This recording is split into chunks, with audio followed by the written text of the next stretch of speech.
Another area that we try to emphasize at the coalition is the fact that many young people, I was talking to Margaret about that today, many young people know nothing about what it was like previous to Roe v. Wade. Let me tell you what it was like. I grew up in Memphis, Tennessee, deep south, on the border of Mississippi, Arkansas. Deep south. In that day, prior to Roe v. Wade, back in the 50s and 40s, the people who were disproportionately impacted by the lack of having the right to have an abortion were black women and poor women. There were abortions going on during that time because many women of means could fly away to the islands or could even get abortions right there in the city. That's what you're working for now.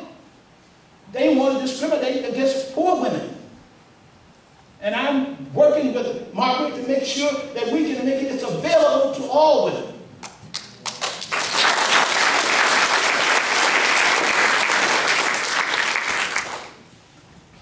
There were many women who were maimed and some gross infection, many of them died. We cannot afford to let Roe be reversed. Never, never will we allow Roe to be reversed.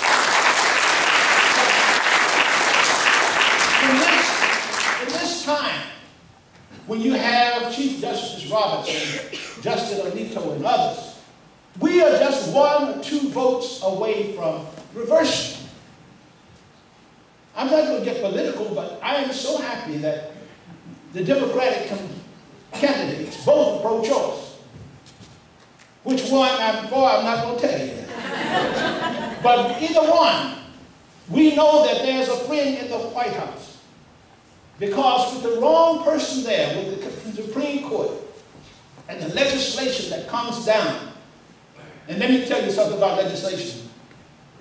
They're smart on the other side. And for the legislators here, I don't know much about how you legislate, but I know they have very smart staffs. They can call a bill something that makes you want to vote for it.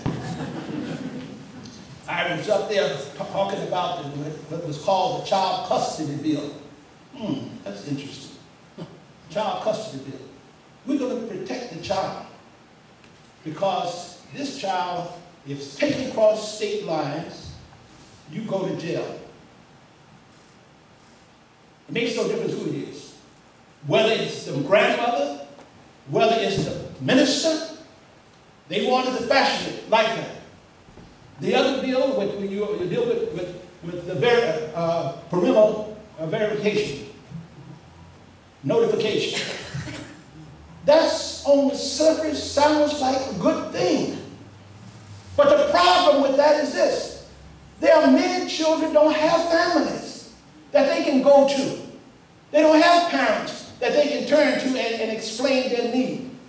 That's why you can't have a bill like that. It's not because we want to cut the parents out, but there are situations where that child must need somebody on the outside to help. So that's why we have to fight this kind of legislation. In our organization, there's another area that we are trying to work, and that area comes in spiritual youth for reproductive freedom. In a few years, I will move off the scene, some of you, but as Senator Foster said, he wants to stay a few more years. Y'all keep him there. But sooner or later, we have to move off. But the problem and the thing I worry about, where will the leaders come who knew nothing about prior Roe v. Wade? Where are the people who can understand what it was like back before 1973? Where are the young people who can stand up and articulate why they are pro-choice from a religious and faith perspective? So we have what is called spiritual youth for reproductive freedom. Now, spiritual youth for reproductive freedom, we have it on campuses all across the country. And across the country, these young people gather to exercise their faith, to talk about their faith in the context of reproductive justice. And I think this is so important because it's not going to end in the next 4 years. The religious right is not going to give up in the next 10 years. We're going to have to fight this fight. And a lot of people say, well, what's so bad about if it's in reverse? There are still states that you can go to. There are still places you can get an abortion. We are looking back before 1973 when Jim Lewis and others in the clergy consultation service had to take women across state lines and try to find places. Do you know there are women who are so poor they wouldn't be able to travel? They don't have the wherewithal. There are so many reasons why we cannot allow it to. So these young people are going to help us to keep that alive. Then, closer to my community, when I came to the coalition 11 years ago, after spending 40-some years in the pastorate where I'm still serving, they asked me to come. And to be very honest, they made it clear. They did a strategic plan. And the one population they had left out of this struggle was the black population. And they said, Reverend, would you come and help us to access the black community into this issue? I said, yes, I will do it, provided you address some of the problems that the black community want addressed. They said, well, what are they? Well, they are teen pregnancy, HIV/AIDS, sexuality education, domestic violence, go on, and the issue of choice. But it can't be one. And when I tried to get my brothers and sisters across the country, when I told them where I was accepting the position, they said, Veazey, what have you gotten yourself into? Because they thought about only the pro-choice issue. But I knew we needed to address some issues in the black community other than a choice. In 1964, the Civil Rights Act of 1964, we were on a roll. Walls were coming down. Jobs were opening up. The black community was on the march. We were on the march. But something happened from 1964 to 1990.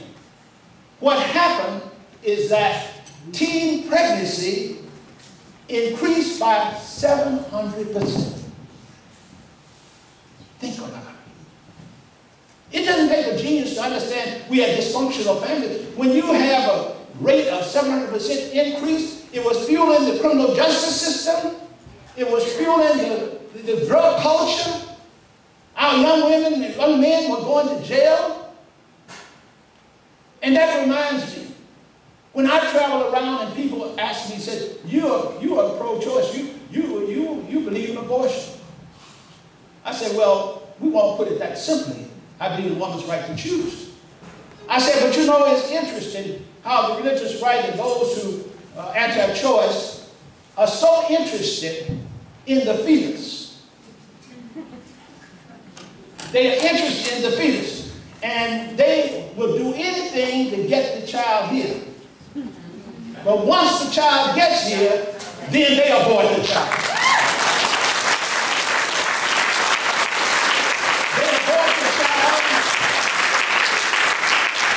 They abort the child through lack of education. They abort the child lack of health care. They abort the child lack of housing. As I travel through this country, even in Washington, D.C., in southeast Washington, I see kids right now who have been aborted,